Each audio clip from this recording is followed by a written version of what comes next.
Hello everyone and welcome back to the channel. This week in game development news is Nvidia GPU prices are spiraling out of control. New rumors suggest that Witcher 3 might be getting a fresh DLC, Ubisoft has been hacked again, and GOG has officially changed hands. If you enjoy staying up to date with the game dev world, make sure to leave a like and subscribe, it really helps the channel grow. Alright, let's jump in. Despite 2026 shaping up to be an incredible year for game releases, many PC gamers may find themselves stuck on older hardware. Nvidia's RTX 5090 GPUs are becoming dramatically more expensive, and, unfortunately, this might just be the beginning. Between ongoing RAM shortages and global resource constraints, GPU pricing is once again under serious pressure.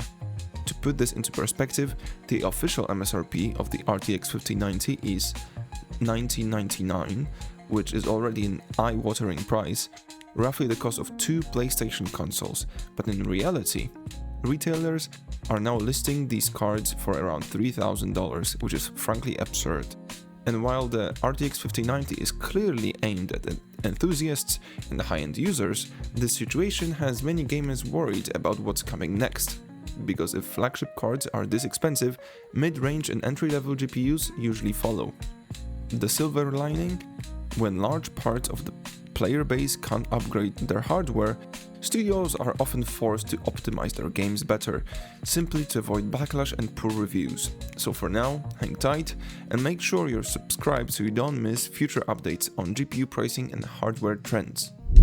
If you're a fan of The Witcher 3, the next bit might be very exciting.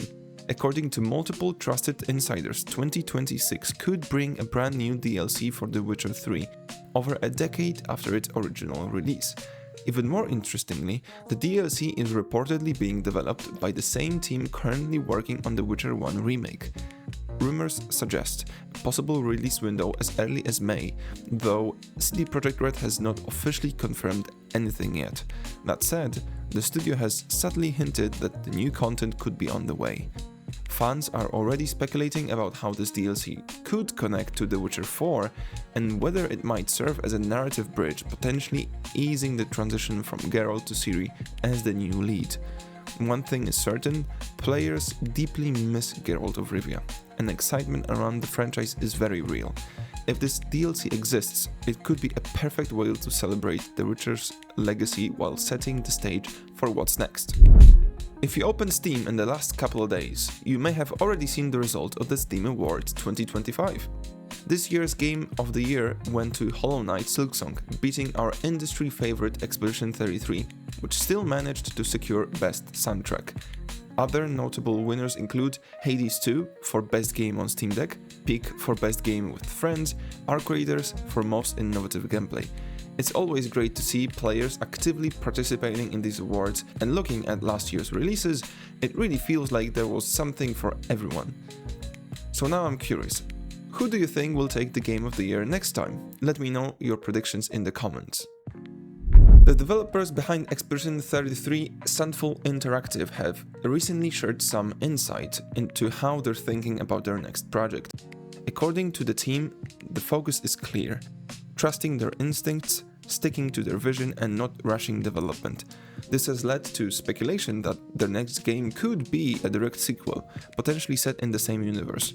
What's also worth noting is that Sandful Interactive doesn't seem interested in rapidly expanding their team. Thanks to the success of Expedition 33, the studio now enjoys something incredibly rare in today's industry: long-term financial stability. And players appear more happy to let them cook. If they stick to the same production cadence, realistically looking at 2030-2031 release window for their next title. Ubisoft is having another rough week. Rainbow Six Siege has suffered yet another hacker-related incident, and this one is both frustrating and bizarre. Players are reporting bans lasting exactly 67 days, which appears to be a direct reference to a popular meme. Servers were compromised and affected players were greeted with vague harassment offense bans, seemingly at random. This couldn't have happened at the worst time, as the game is currently running an Attack on Titan collaboration, allowing players to unlock exclusive content. On top of that, Ubisoft's server status page shows multiple unplanned outages across all platforms. This isn't an isolated incident either. Just last December, hackers exploited the game's marketplace, injecting massive amounts of in-game currency into player accounts before transactions were reversed. All of this raises serious questions about Ubisoft's security infrastructure. Is this a warning shot, or simply another reminder that their systems desperately need updating? IO Interactive's upcoming James Bond game, 007 First Light, has officially been delayed. The game was previously targeting early 2026, but the new confirmed release date is now May 27, 2026, a delay of roughly 2 months. According to IO Interactive, this is their most ambitious project to date, and the additional time will be used to polish, refine, and eliminate bugs before launch. And honestly, that's hard to argue with. The studio stated, "These 2 additional months will allow us to further polish and refine the experience, ensuring we deliver the strongest possible version at launch."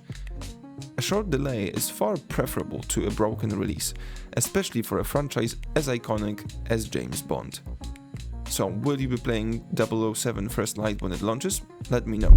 In a major industry move, CD Projekt Red has sold the GOG distribution platform to one of its original founders, Michał Kiciński, for approximately $25 million. As part of the deal, CD Projekt Red has committed to continuing to publish its games, including The Witcher and Cyberpunk 2077, on GOG. Importantly, user access to previous purchased games will remain unchanged, and GOG's policies are staying intact. The platform currently hosts over 11,200 games, with a continued focus on DRM-free releases and game preservation. In a press statement, GOG leadership emphasized their mission: keeping classic games playable on modern systems and ensuring they're not lost to time. Kiciński also revealed he's personally involved in developing several retro-inspired titles, all expected to appear on GOG in 2026. For fans of game preservation, this is genuinely good news. And that's it for this week's episode. If you found this helpful or informative, make sure to leave a like and subscribe for more weekly game dev and industry news. Thanks for watching, and I'll see you in the next one.